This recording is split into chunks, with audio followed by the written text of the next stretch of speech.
El Evangelio de Marción no es como Q. Q es un texto puramente hipotético. Nunca es mencionado por autores antiguos y no tiene ningún testimonio manuscrito. En cambio, el Evangelio de Marción está atestiguado más de 700 veces por más de 15 testigos.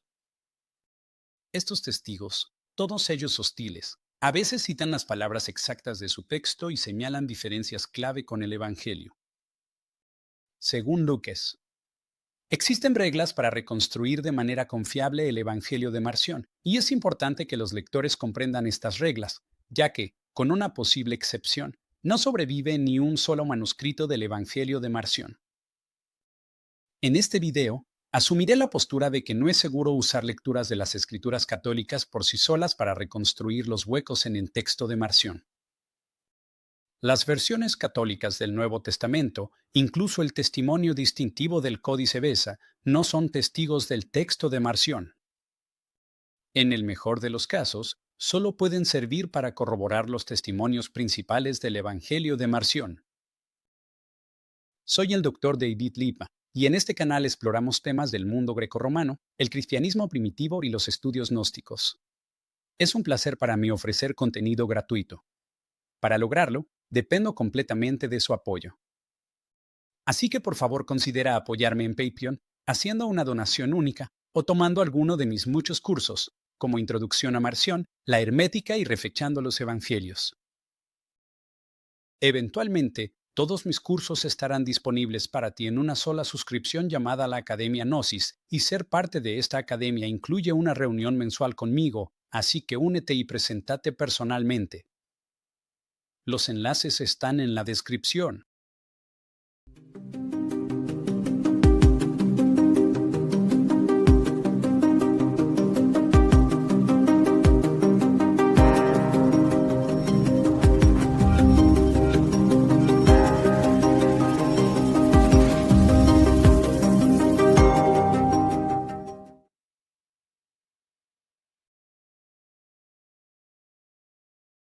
Los principales testigos del Evangelio de Marción son Tertuliano, del norte de África a principios del siglo III, y Epifanio, de Chipre a finales del siglo IV.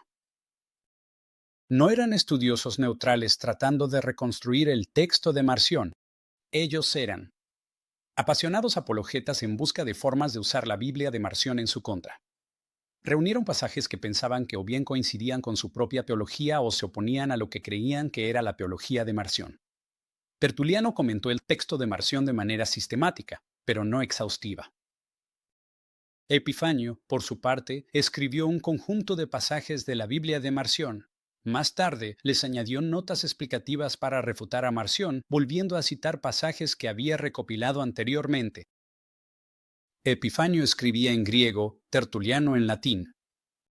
Probablemente, Tertuliano tenía una copia en griego del Evangelio de Marción y hacía sus propias traducciones conforme avanzaba.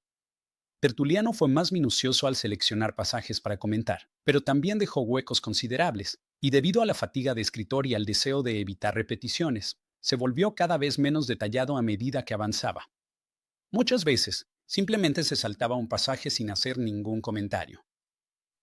Esto se debía ya sea a que el pasaje no difería de su propio texto o a que consideraba que no apoyaba su argumento contra Marción.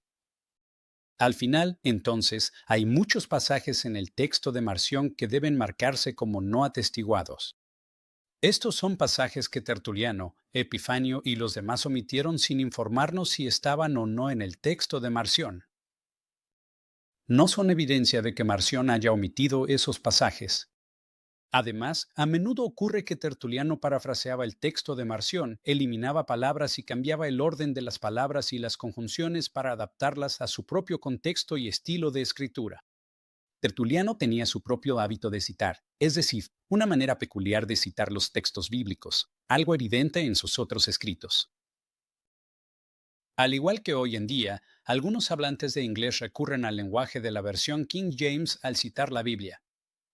Tertuliano recurría a su propio texto en latín, con el que estaba familiarizado, y al evangelio que más favorecía, es decir, el según Mateo.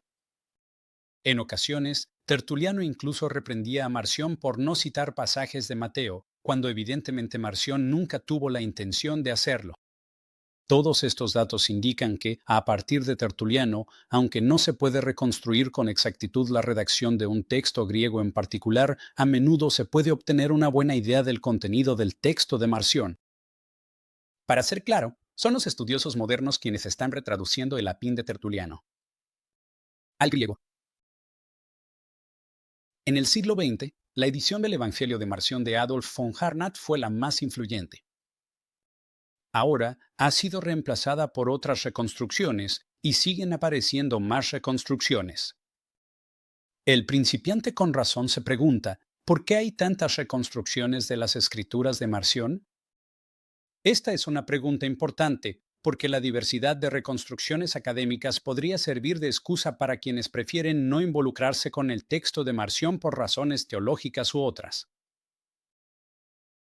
Incluso entre los expertos, la incertidumbre de la reconstrucción podría llevar a pensar que una reconstrucción es imposible. Las reconstrucciones recientes de los textos de Marción son diferentes, sin duda, pero en gran parte porque utilizan fuentes y métodos distintos. Los lectores pueden entender esas fuentes y métodos, y así formar un juicio sobre cuál reconstrucción es la mejor para ellos. Tertuliano y Epifanio son nuestras principales fuentes, siendo Tertuliano generalmente considerado como más confiable, ya que tenía el texto de Marción directamente frente a él. La mayoría de los estudiosos también aceptan lecturas del diálogo de Adamancio. Este es un diálogo de principios del siglo IV escrito por un cristiano católico primitivo, que inicialmente presenta un debate con dos interlocutores marcionitas, llamados Migetio y Marcos. Los estudiosos han puesto en duda el Adamancio porque la versión griega solo está atestiguada en manuscritos medievales, los cuales contienen citas corruptas. Si el diálogo depende de una fuente antimarcionita anterior, como algunos han argumentado, entonces probablemente no tuvo acceso directo a las escrituras de Marción. El Adamancio también es frecuentemente impreciso en sus citas bíblicas e inconsistente y muestra una preferencia por la versión de Mateo de los versículos. Así, aunque algunos estudiosos aceptan al Adamancio como testigo del Evangelio de Marción, no creen que refleje su redacción exacta. Otros solo utilizan el Adamancio como una referencia para contrastar con Tertuliano y Epifanio. Cuando el Adamancio se presenta de forma aislada, puede ofrecer, en el mejor de los casos, una lectura con escasa probabilidad. Las reconstrucciones, que intentan completar el material a partir de textos que son o no son explícitamente fuentes de los textos de Marción, son metodológicamente cuestionables. Estos textos, como el Códice Besa y los manuscritos de los evangelios posteriores, nunca afirman que estén citando el Evangelio de Marción. No son fuentes explícitas de su evangelio. Uno, por supuesto, podría usar estos textos correctamente como evidencia de apoyo, pero nunca pueden sostenerse por sí solos y no deberían tener más peso que los testigos principales, Tertuliano y Epifanio. Es deber del lector revisar las notas al pie en la reconstrucción de un académico para ver exactamente cómo tomaron sus decisiones. En las reconstrucciones anteriores a mediados de los años 90, las decisiones editoriales sobre qué imprimir del texto de Marción aún se basaban frecuentemente en un conocimiento presunto de lo que él habría añadido al texto, cambiado o eliminado del Lucas canónico debido a su supuesta edición teológica. Independientemente de la postura que se tenga sobre la prioridad del Evangelio de Marción, ahora se acepta ampliamente que no se debe reconstruir un texto basándose en un conocimiento presunto de las tendencias teológicas de Marción. Los académicos no son adivinos y los heresiólogos suelen ser engañosos. Por lo tanto, primero se debe reconstruir un texto con base en evidencia empírica, evidencia real. Testimonios en fuentes patrísticas. Este avance metodológico significa que las reconstrucciones de Harnack y cualquier otra anterior no son confiables y deben evitarse. Aunque ese tipo de traducciones estén disponibles gratuitamente en línea. Además, las reconstrucciones que no toman en cuenta de manera sistemática los hábitos de citar de los autores patrísticos, es decir, como suelen citar un versículo, son inferiores a aquellas que sí lo hacen. Y esto se debe a que, cuando los autores patrísticos citan o parafrasean el texto de Marción, a menudo dejan que su propia forma preferida de citar un versículo influya en cómo citan a Marción. Lo que citan, en otras palabras, se basa en su memoria una memoria que a veces está contaminada por la versión bíblica que prefieren. Es como un cristiano conservador que, habiendo aprendido la versión Reina Valera desde niño, fácilmente adopta el ritmo y el vocabulario de esa versión, incluso cuando afirma estar citando otra versión de la Biblia. Así que si Tertuliano cita a Marción de una manera que se ajusta exactamente a sus otras citas en sus demás obras, entonces es muy posible que esté tergiversando el texto de Marción o que lo recuerde mal. Conocer el hábito de citar de un autor proporciona una verificación importante, pero no es infalible. A veces no hay ejemplos de un heresiólogo citando un versículo en particular en otro lugar. Tertuliano y Epifanio escribieron mucho, así que podemos verificar que hay múltiples citas de un mismo versículo. En otros casos, eso no es posible. Por lo tanto, aunque prestar atención al hábito de citación es importante, no siempre podemos aplicarlo. Para empeorar el problema, nuestras fuentes, por ejemplo Tertuliano, conocen mejor el texto del Evangelio de Mateo, y esto dificulta determinar si las lecturas de Mateo en los textos de Marción son realmente originales o si fueron añadidas posteriormente. Como mínimo, cada lectura de Mateo debe ser evaluada cuidadosamente antes de ser incluida en las reconstrucciones del Evangelio de Marción. Las cosas se complican aún más cuando los heresiólogos entran en conflicto entre sí. Cuando los heresiólogos no están de acuerdo sobre una lectura del texto de Marción, esto ocurre aproximadamente el 63% de las veces, casi 2/3. Muchas de estas discrepancias no son realmente significativas en cuanto al sentido. Difieren en cuanto al orden de las palabras en una oración, el uso de una conjunción, el tiempo verbal y cosas por el estilo. Pero en ocasiones su redacción es significativamente diferente y la decisión editorial sobre qué imprimir se vuelve crucial. Es en esos casos cuando la atención al método se vuelve el doble de importante. A veces, el hábito de citación puede resolver el problema. Tertuliano pudo haber citado mal un versículo del Evangelio porque lo hacía a su manera peculiar. A veces, la testificación múltiple puede ser de ayuda. Por ejemplo, cuando Tertuliano y Adamancio coinciden en contra de Epifanio, o cuando Epifanio y Adamancio coinciden en contra de Tertuliano. Ocasionalmente, una lectura del siglo II que concuerda con el texto de Marción se conserva en una variante de Lucas canónico, especialmente en los llamados testigos occidentales. Si los estudiosos publican un texto no atestiguado porque consideran que la lógica del pasaje lo exige o porque asumen que el heresiólogo simplemente lo omitió, ese texto no atestiguado puede aceptarse, pero nunca puede considerarse como evidencia por sí solo. Es decir, no se debe argumentar sobre lo que pensaba Marción basándose en un texto no atestiguado. Las conclusiones deben basarse únicamente en lo que realmente se cita, no en lo que creemos que es lógico o probable.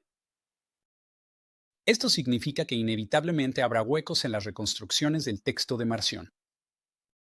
Para llenar esos huecos, los estudiosos han utilizado otras dos fuentes indirectas, es decir, textos y variantes de Lucas canónico y textos y variantes de otros evangelios, según Marcos, Mateo o cualquier otro.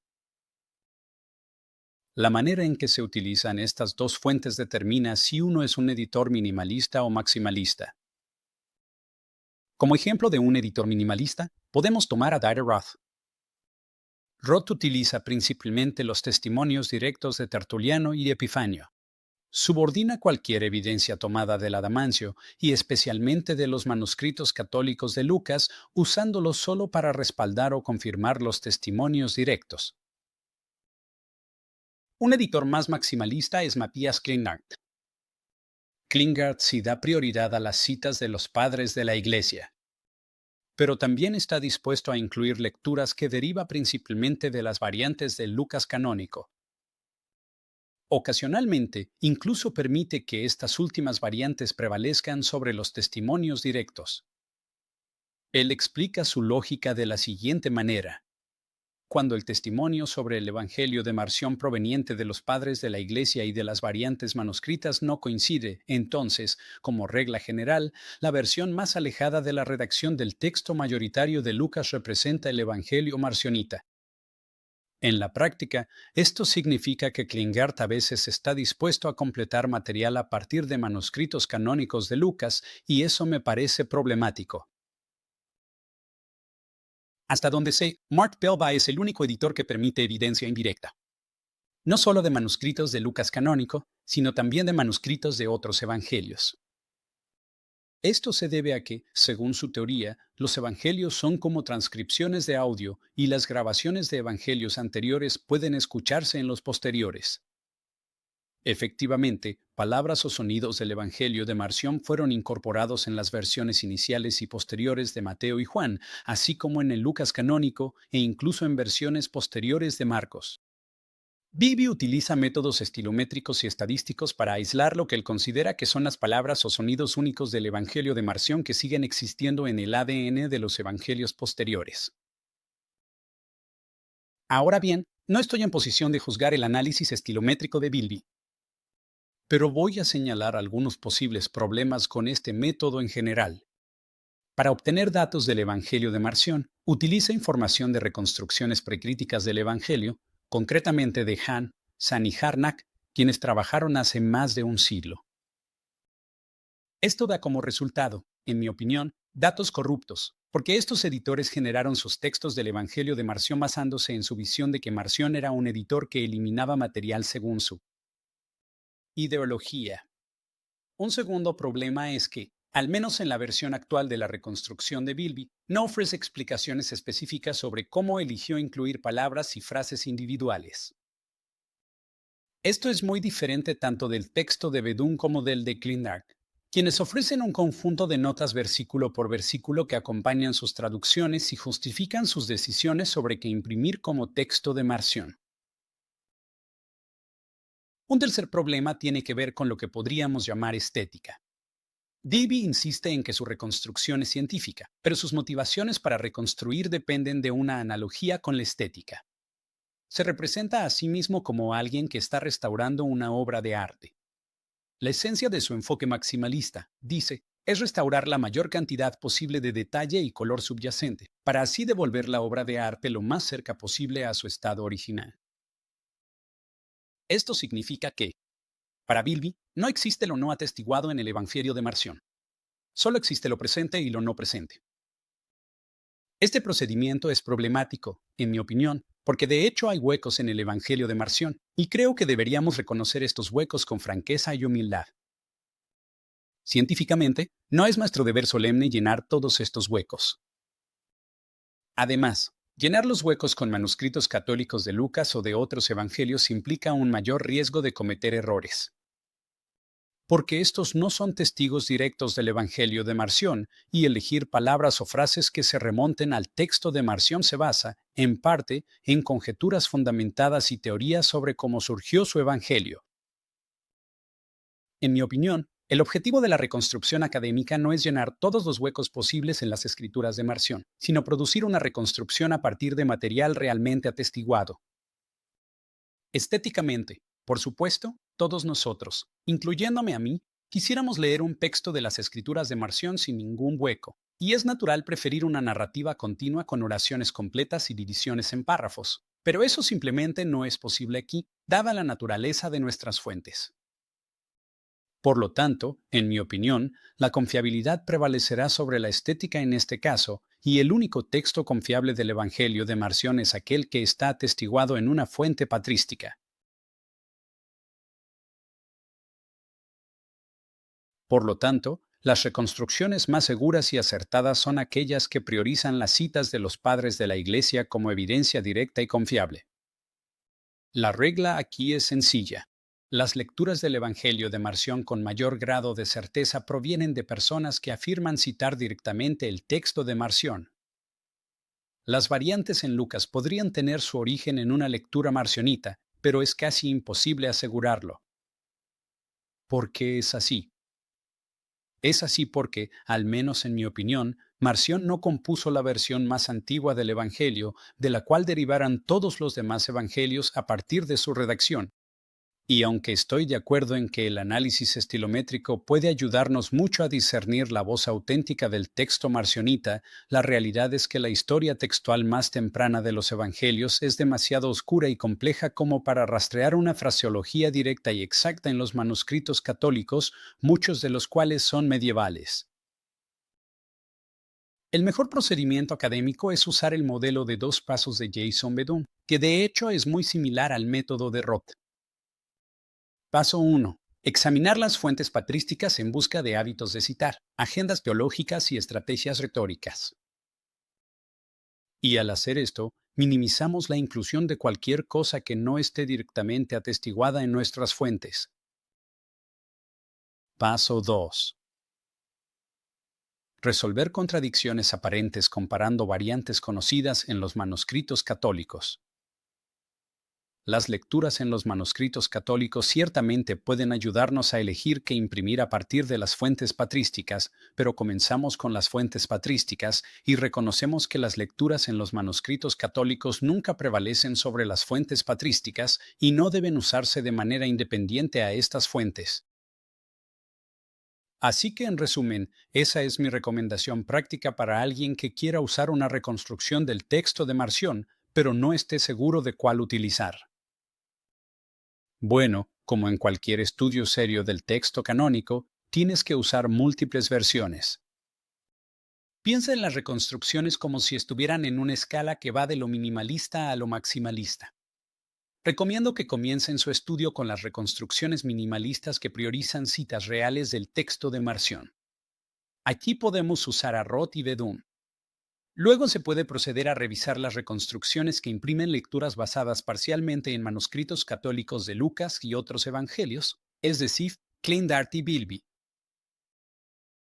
Las reconstrucciones conservadoras, como la que publicó Roth, a menudo sirven como un control frente a las reconstrucciones más liberales.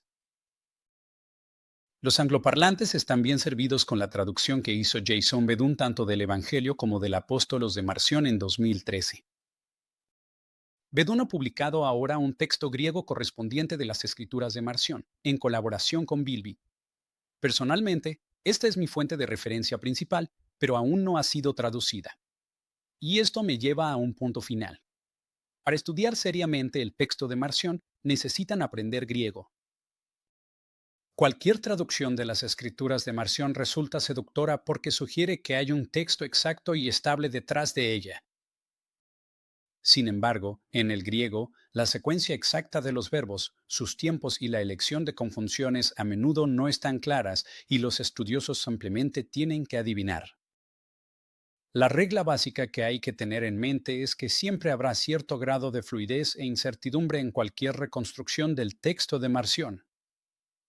Los autores patrísticos parafraseaban, condensaban, traducían y reformulaban sus fuentes, lo que hace que el texto exacto sea difícil de precisar.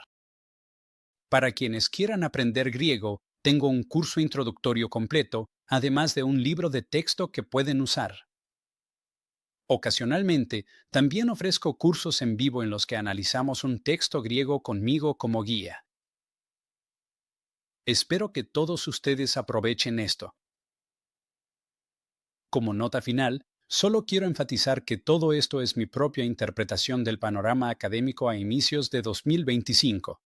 Obviamente, otros académicos no estarán de acuerdo conmigo, pero espero que este video al menos les haya dado las herramientas para tomar sus propias decisiones sobre qué reconstrucción utilizar. Espero que todos se unan a mi curso en línea, Introducción a Marción, y consideren comprar mi nuevo libro sobre Marción, titulado Evangelio de Marción. De un Dios santo y bueno.